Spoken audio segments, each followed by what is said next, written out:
Yo, what's up everyone? Bill here for Classic Rock and Metal Review. Time for a CD review. This one for a title by the Scorpions, Definitive, Costa Mesa, 1984.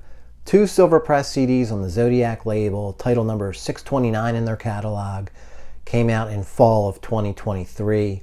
Stereo soundboard. One of 6 shows that were recorded for the eventual official live album, Worldwide Live. Zodiac also had a same release of this show about 10 years prior called Worldwide Live Costa Mesa 1984. That was title number 37 in their catalog. So we'll be covering some Scorpions history from that era, talk about some basics from the Love at First Sting album and tour. The Worldwide Live recording dates, I'll list them all for you. There's multiple versions of that album out there and video, different packages. Give you my history with the Scorpions. Of course, we will review this whole show song by song, track by track, and at the end we'll take a look at the cool packaging and all. Zodiac always does such a nice job, man, and once again they hit it out of the park, and at not a rip-off price either, so we'll get into all that stuff, how to get it, talk about all that at the end, show you all the artwork. This show is from April 28th, 1984, Costa Mesa, California, the Pacific Amphitheater to be exact. And you know what? It's just about the 40th anniversary of this show, so good timing on that front. Now the album, Love at First Sting, was recorded from late 83 on into January of 84. The Love at First Sting tour would actually begin in Europe January 23rd of 84. So they're no sooner done recording the album and they're out promoting it already. There actually is a great bootleg title out there of the demos and rehearsals from Love at First Sting. Oh, what do you know? I just happen to have it right here. This one is on the Shades label, title 490. Love at First Sting, demos and rehearsals. I've talked about this a few different times because it's great. You get a demo version of every song that would make the album except for one. As Soon as the Good Times Roll, I think it's called. That's not on here. You do get an instrumental that didn't make the album called Pretty at Night. But most interestingly on here, Herman Rarebell, Francis Buchholz are not playing on it. You have Bobby Rondinelli on drums, Jimmy Bain on bass. So a little bit different feel. Those guys are old pros, though. They sound pretty much what would be on the album for the most part. Nothing dramatically different there, but just an interesting listen, hearing a different take on these songs by 2 great players, and a little bit dull production, especially on the drum sound, pretty dry and flat. But this is a great one if you haven't experienced that. So there would be your demos leading into Love at First Sting, which was recorded at Dirk Studios, West Germany. Supposedly, none of those contributions from Bain and Rondinelli made the album. So the band's regular lineup would return for the actual recording of Love at First Sting and subsequent tour. That being Klaus Meine, Rudy Schenker, Matthias Jabs, Francis Buchholz, Herman Rarebell. The live album, Worldwide Live. 6 dates were used to record that album, but we don't get specific dates for each song. We just know what the 6 dates were, which that album eventually came out in 1985. 6 dates being Paris, February of 84, Los Angeles, April 24th and 25th, San Diego, April 26th, this show, Costa Mesa, April 28th, and then the band did record one show over in Europe, that being Cologne, West Germany, November 17th. So there's your 6 dates. Now, the Worldwide Live album, which came out in June of 85, I snapped that thing right up. And I got to tell you, man, I was just not into that thing at all. It just didn't do it for me, and I couldn't even put my finger on why, other than it did sound like piped in fake audience. That was one thing. But overall, maybe that was just enough for me to just not like this thing from the beginning, Now, I was a pretty big fan of these guys just from having Blackout, and I think I picked this up in 82, 83. Solid album, and I'm to this day, I'm not sure what's better, Love at First Sting or this one. But that kind of tells you how I felt about the Scorpions. 2 great albums in a row. And eventually picked up some others, Animal Magnetism, possibly Love Drive. I think I had that on vinyl. But Love at First Sting when it was brand new, which was March of 1984 in the United States. And I remember being in the record store telling my mom I wanted to buy this cassette, as it were. Showed her the cover. She was like, "What? You're not buying that." So I'll never forget her look on her face when she saw this cover. I had to talk her into it, like walk around this record store while she walked around and looked at a few things. And eventually she did let me buy it, but just kind of a funny story. From Sam Goody in the Chamonix Mall. Same store that I was staring at that Live Evil album cover at over and over, which I never bought, but that's another story. "What kind of cover is that?" That was her comment. She was not digging it. So at this point, I already had Blackout. I'm now buying Love at First Sting, which I thought was great. I think I got Animal Magnetism right around this time. I was a big Scorpions fan. So let's fast forward for a minute and talk about Worldwide Live. And you really kind of have to. This thing's claiming to be the true Worldwide Live, and that's why I bought it also. So by the time that Worldwide Live came out in June of '85, I was all in with that thing. I bought the cassette as soon as I saw it. I bought the home video as soon as that was available, and I was majorly disappointed in both of those things.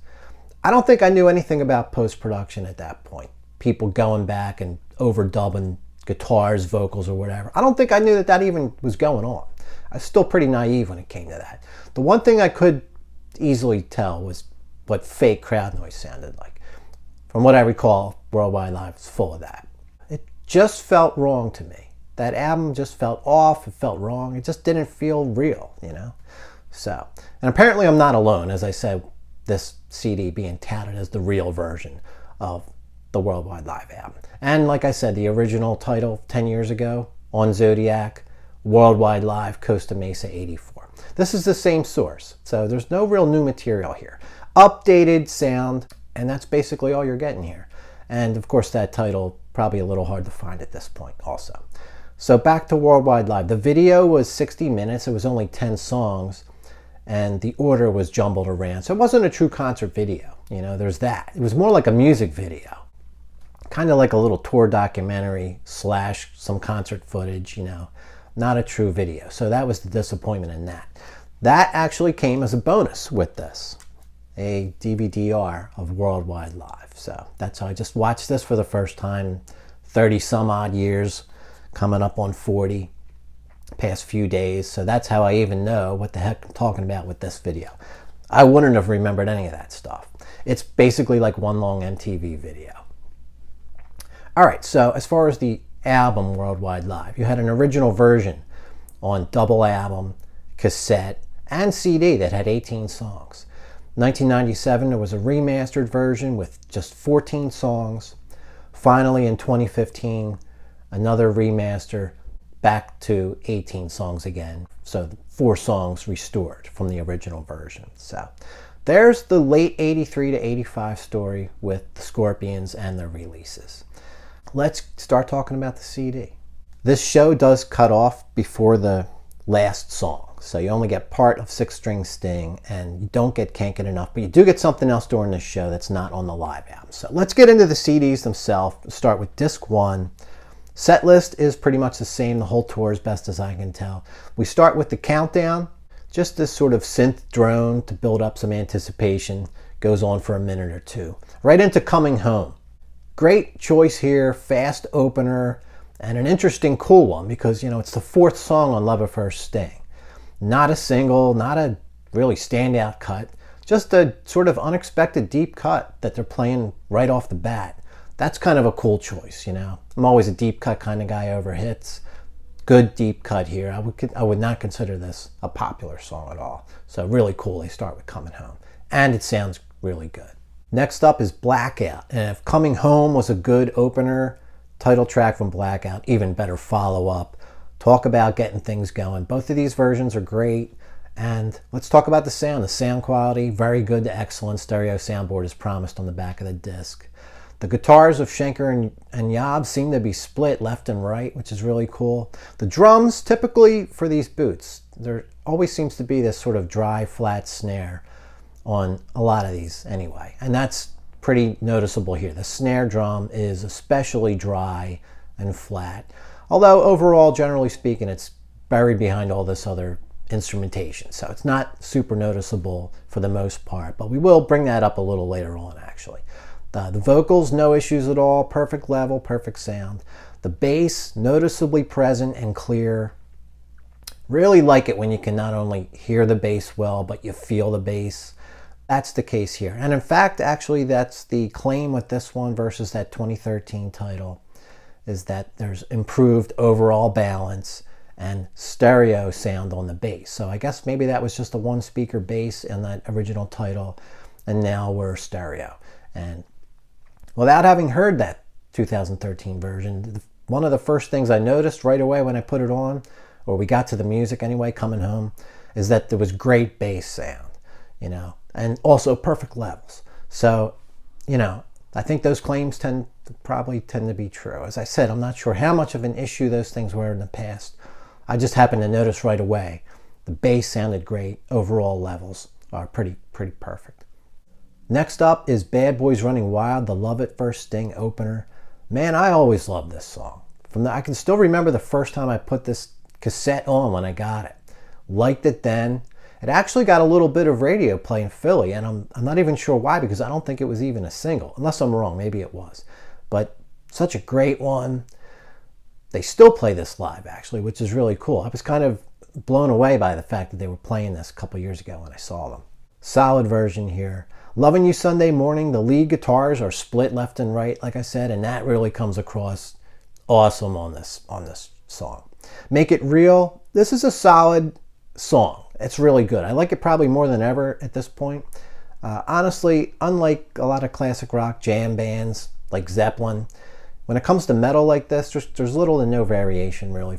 Really kind of the best you can say about a song like this is that it's solid, but not a whole lot different than the record, really. And we're kind of in this little phase of the show where I think it's a bit of a lull, because I think the opening salvo was great, and this show will pick up. Next up, we get Big City Nights.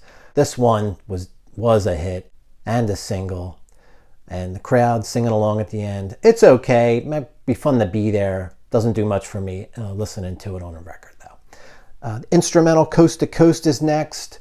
So this sort of lull for me as far as this concert overall kind of continues. It's all real good, Coast to Coast from Love Drive, probably the least familiar song on this entire album, but generally speaking, sounds okay.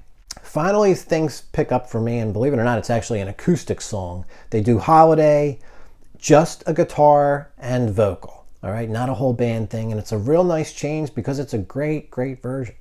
And they always do this good, but this single guitar, as opposed to some other little accompaniment, is kind of unique and sounds great. I really like this one. Still Loving You, the last song on disc 1. Man, such a great song. I think it's the closing song on Love at First Sting.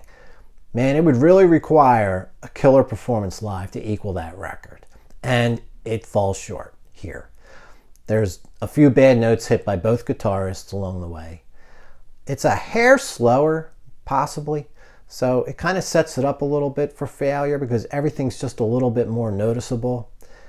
Klaus Meine actually hits a few bad notes. I don't know if I've ever heard him hit bad notes before. He's a little off on one or two spots here. These are all minor things, but it really just sort of adds up. That flat, dry snare sound we talked about, that's buried among all these other rockers, gets exposed here. The combination of those like small mistakes by everyone in the band and that bland snare drum, it's just easily the most unfulfilling song on here.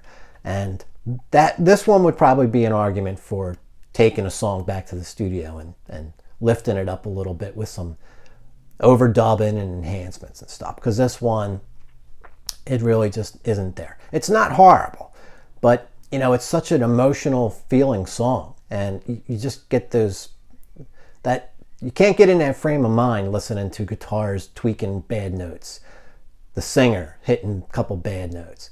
And like I said, that bland, flat, dry snare sound, man, is just out there in your face because it's pretty much the loudest thing the entire song is that snare drum. And it's just very weak sounding. However, now disc 2 is really kick-ass all the way through. It's like the whole show just turns a page.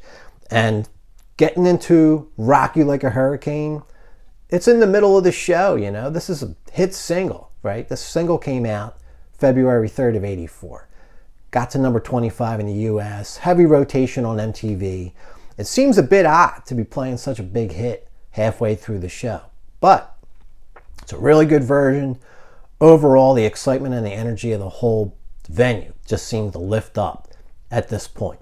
So maybe playing such a big hit this early in the show is a smart thing, because it's a little odd being this early, but man, it really does the trick and just elevates everything. And honestly, prior to this song, you had some songs from Love Drive, instrumental, Make It Real. Not exactly, real well-known songs, all right? It's 1984. A lot of this crowd probably just on board, like me, around the blackout era. So, speaking of which, we get into Can't Live Without You. Has a super long intro, just hitting that basic chord, big build-up. Klaus gets the crowd to count it in for them. And this is one of the reasons why, man, you just love bootlegs. You got like you're there energy. All right, it just sucks you in, and it's basically the opposite of Worldwide Live. All right, it just feels like you're there, at least listening to it. Next up, a drum solo from Herman Rarebell, and this was not on Worldwide Live, so you're getting a little bonus here. And you know what? Actually, this is a really good solo. It's probably in the 4-minute range. He really is, not someone I ever think about as being an elite drummer. Really gets to show his stuff off here. Never does the same roll twice. Every 5 or 10 seconds, you're getting a totally different roll out of this guy for, like I said, about 4 minutes or so. Totally entertaining drum solo. So, you would think drum solo is going to interrupt the flow here. Rock You Like a Hurricane, Can't Live Without You. Not at all. The band kind of gets it started. They start dropping out one by one for the solo. Next up, another piece of meat. A great live version. Just continues with the Can't Live Without You energy that they had before they went into the drum solo. It just picks right back up. Not actually like a favorite tune of theirs that I would have thought to mention, prior to this, but it is a great version here, so definitely a favorite. Right into another blackout killer, Dynamite. Incredible leads by Yobs on this one. The rhythm guitar is actually doing some pretty funky things, not super detectable on the album, which I also noticed watching the Worldwide Live video. I have to mention, when they played it on there, you can hear those little funky riffs that are going on in the background of Dynamite. I don't really remember from the record, so they're just a little more prominent live, I guess. Into the Zoo as your 6th song on disc 2. Another great one. Nowadays they're playing this earlier in the set. This belongs towards the end to me. Just a great one. The talk box solo is there and sounds cool. Crowd screams Zoo a couple of times. They have to do it twice. And the second time it's really pretty loud and pretty cool. Brings the song to a close. No One Like You, their probably first big US hit. Another one that sounds great. This was actually a single from Worldwide Live, the live version of No One Like You. Mine crushes this one on vocals, all the way through. Not easy to sing this song perfect all the way through, and he doesn't. It's not like a quick, it's normally a fade out, I believe. He is singing all the way through. This version is as long as the entire song would be, all the way to the end of the fade, and he kills it all the way through. Can't Get Enough from Love Drive with a guitar solo after the beginning, and then you get the full band. It's a bit sloppy in spots, but mostly some pretty tasty stuff. And a little bit of classical nod in there. And finally, 6-string Sting. That just gets started and fades really quick, so you don't even get too much of 6-string Sting. And as I mentioned earlier, Can't Get Enough Part 2 is not present on the tapes that Zodiac gets to use for this. So that's missing, although as I mentioned, you do get that drum solo in there that was not on Worldwide Live. Final word, as you know, guys, I'm a fan of the real warts and all experience of bootlegs. There are some warts here for sure, but this is my first Scorpions concert bootleg, and I was pretty excited to get it. That bad feeling from Worldwide Live still in my mouth 40 years later. And before live albums, before I even knew they were fake, I just thought that one was fake. So I guess my spidey senses were right on that front. Really good title, starts really good. Still Loving You would probably be the low point along the way. Immediately afterwards, starting to Rock You Like a Hurricane, this show just elevates to excellent, overall, really, really good. CD2 just lights it up. Every song on CD2 is awesome. But even CD1, the first 3 songs, 4 songs are great too. So overall, a really good title to have. Limitations of this CD: the driest snare sound I've ever heard, which gets exposed on Still Lovin' You, which is actually a pretty weak version of that song. 6-string sting being pretty much chopped, missing that one song at the end. But like I said, you do get that drum solo. At the end of the day, you get a realistic live concert experience. All right, so that, to my ears, is a reason to get this. And despite some limitations, much more rewarding than that official live album could ever hope to be. So mission accomplished in that regard. Very good title from Zodiac. And like I said, titled 629 in their catalog. We've already seen this front cover a bunch. There's our numbered sticker. I think we have number 61, limited edition, as it says. They're cool little things, these stickers. You know, this one came affixed to the case. When you flip open, you get a nice, is it just a tray card? Just a tray card, all right? So there, you're looking at the inside of it, a little collage of photos there. That's some pretty cool stuff, man. Got to admit. The CDs themselves are really nice. I love this black on red, you know, silhouette of the back cover. Love a first thing. Nice looking thing. You swing your case to the other side. CD2 right on the other side of that guy. And that back tray card with that group shot of the band there. That's a pretty cool one. Can't say I really remember seeing that one either. They try to shoot for stuff that's not too commonplace, you know. So Zodiac especially does an awesome job with their packaging. So you've already seen the back cover a bunch of times. There you go, one more time. If you're interested in a copy of this, guys, just Google search Scorpions Definitive Costa Mesa 1984 Soundboard Zodiac. That'll lead you to about a half dozen Japanese sites. That's where you get authentic Japanese bootlegs from. There you go. Guys, got 2 videos in the works, looking at some Love You Long Time for Anthrax. Also might be trying a new segment, rock road trips. I've got a handful of ideas, semi-local to me, take us to some historical rock places and some little off the beaten path places. We'll see how that works out. Guys, everyone have a good day. Be seeing you soon. Everyone take care.